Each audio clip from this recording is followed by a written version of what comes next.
Hello and welcome to my new video. Today's video is going to be about Uri Geller. And you're probably wondering why I'm talking about Uri Geller today. I did tweet last night actually on my Twitter, which is at Johnny Bowe, B-O-W-E.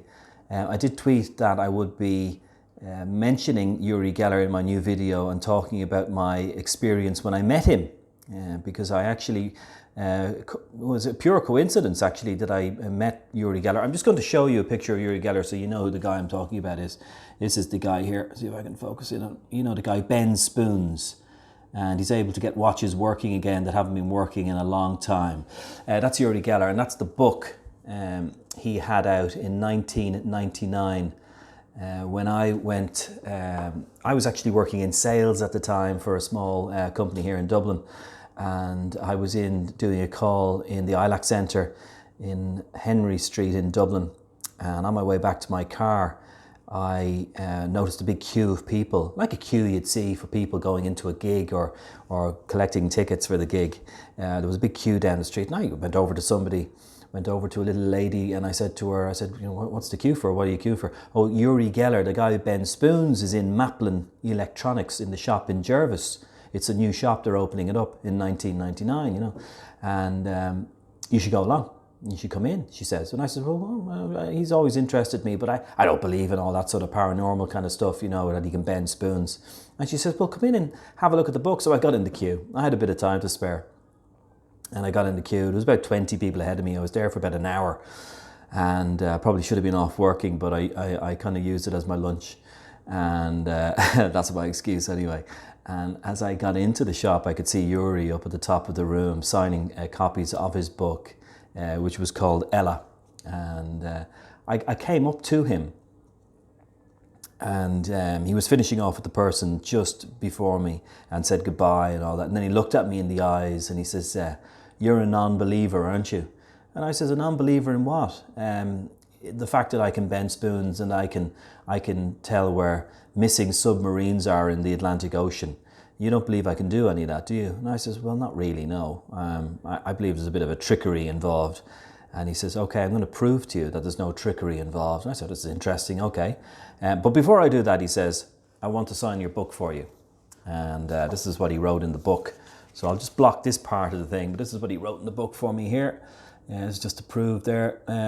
To John from Uri Geller, my best wishes to you, 1999.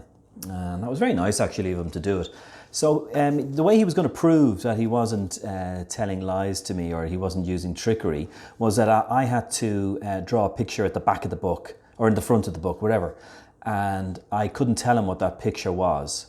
So I said, well, if I draw it in here, you might have somebody watch me, one of your management or whatever like that. They might be able to see me. So I said, go down the road, go out the street, go down the road. When you're ready, come back in and you can skip the queue and come to the top again. And I said, well, that's a deal. So I went down the road and I drew this picture, not with the two lines, but I just drew this picture because at the time I was playing for the Irish table tennis team.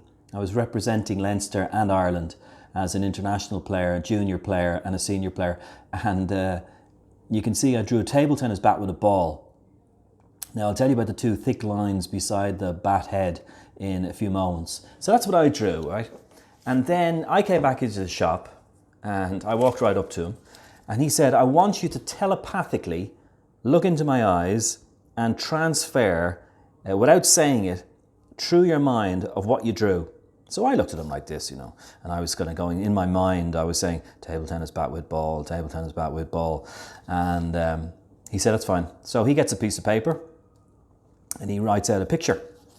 And I'm going to show you what he wrote. And it's actually, it's incredible. This is what he wrote. This is what he drew here, this picture here, okay? So he drew a bat head and he drew a bat handle. Now he didn't include the ball, but you know, he's 90% right. So I drew the bat head, right? But the really weird thing was, and I'm going to show you here, is that the diameter of his circle, so if you watch here, I'm going to show it to you here, the diameter of his circle should match up to the diameter of my circle. So actually, we both, look at it, we both drew the same diameter of circle. Now that's Very difficult to do, even if you were trying to do it. Like I could have drawn a bigger circle, or I could have drawn a very small circle with a bat, but we actually drew the same size circle in diameter. And just show you it again, actually, it's absolutely incredible. And there's no way he would have known what yeah, you can see, look. They kind of match up there. And if I pull it away, you can see it. And you can bring them, that's why he drew the two lines.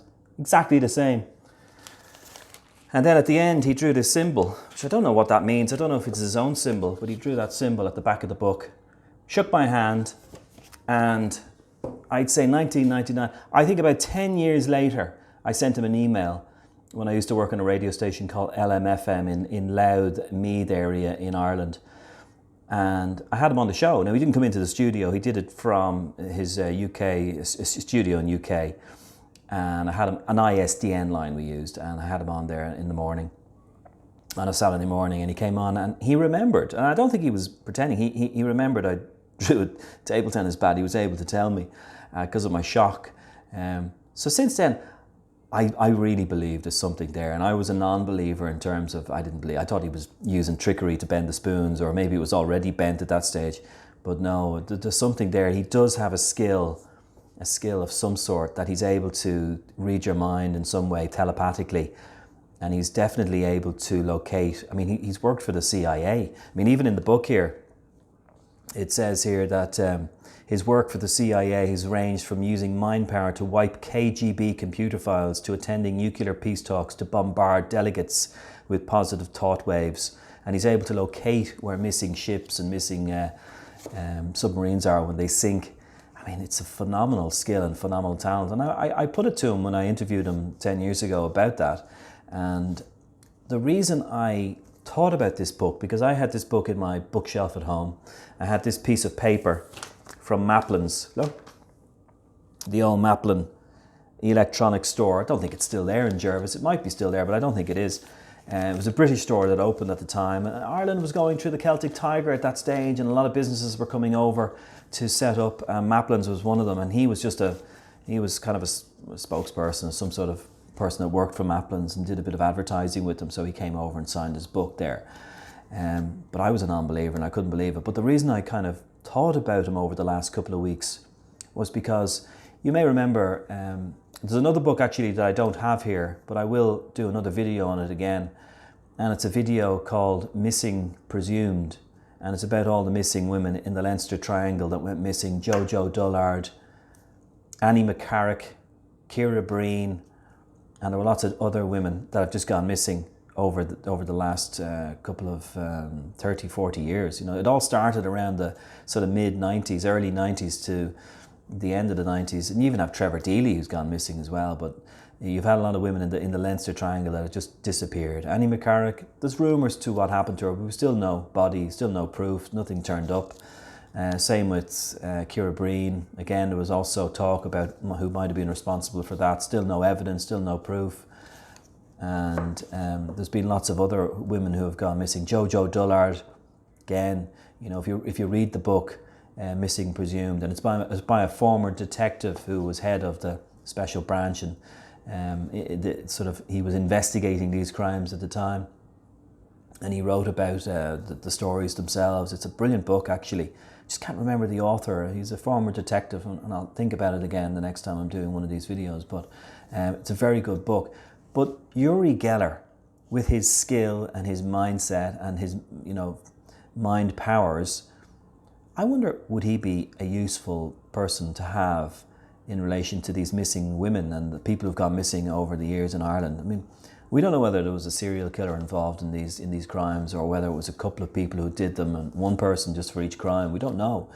We're really not sure. But I wonder, is there a way, you know, he could help locate those bodies? If he's able to find submarines in the bottom of the Pacific and Atlantic Oceans, I'm sure he's able to locate bodies, you know, in Ireland somewhere that might be buried up in the Wicklow Mountains or the Dublin Mountains. And that's Uri again. Fascinating character. You know, and he's not everybody's cup of tea. You know, not everybody likes him, and that you know, that goes. Not everybody likes me. That's just the way it is. You can't be too sensitive in this world of entertainment and video blogs and YouTube and all stuff like that. you just have to be kind of tough and deal with it. I get a lot of comments below my videos, people giving out about what I'm saying, but that's the way you can't, not everyone's going to agree with you. But I will respond to everybody's comments below, as long as I said before in other videos, that they're meaningful comments and not people who are trolling, just coming on saying, you're at this and you're at that. I just block that person, and then just the comment will be deleted. But I certainly will get involved in conversation with people if they're talking about the things, because I know there's a lot of people out there who are interested in these stories. And when I started the this YouTube video site, I'd say a couple of months ago, I literally only had maybe 4 or 5 people following me, and now I have about 160. So it is improving all the time. It'd be nice to aim for that 1,000 subscribers. And people enjoy listening to what I'm saying, and I enjoy talking about it and getting the feedback. But Uri Geller certainly is a guy who should be sought in terms of helping the Gardaí and detectives here in solving those cold cases and some of the crimes that have happened in the past. I'd say he would be instrumental in helping them. That is, of course, if he has the time to do it or if he wants to do it. I'm not too sure if he gets involved in criminology or if he gets involved in helping people find loved ones or missing people. But it would be it'd be important to get in touch with him and to see anything to find out what happened to these women in the missing triangle. Somebody out there must know. Annie McCarrick went to Enniskerry. She was on the 44 bus from Ranelagh. Was seen on the bus and then kind of seen getting off the bus in Enniskerry, and then she was never seen again. And then you have there was sightings of her in Johnny Fox's pub, but they weren't accurate. The guy who gave the sighting then was questioned again, and then he wasn't too sure. So then you have Ciara Breen in Dundalk. She went missing as well, and she was, or was it Drogheda or Dundalk? She went missing. She was walking home, popped into her granny, up back from the post office, then was never seen again. Clearly somebody drove up in a van. She got in, or was bundled into the van and then taken away. I mean, that's the only way I can think what happened there. And then you had Jojo Dullard, who in 1996 was coming back from inner city in Dublin, and she was hitching rides and trying to get back, got a bus, but then had to get to Moon, a place called Moon in Kildare, or just outside of it.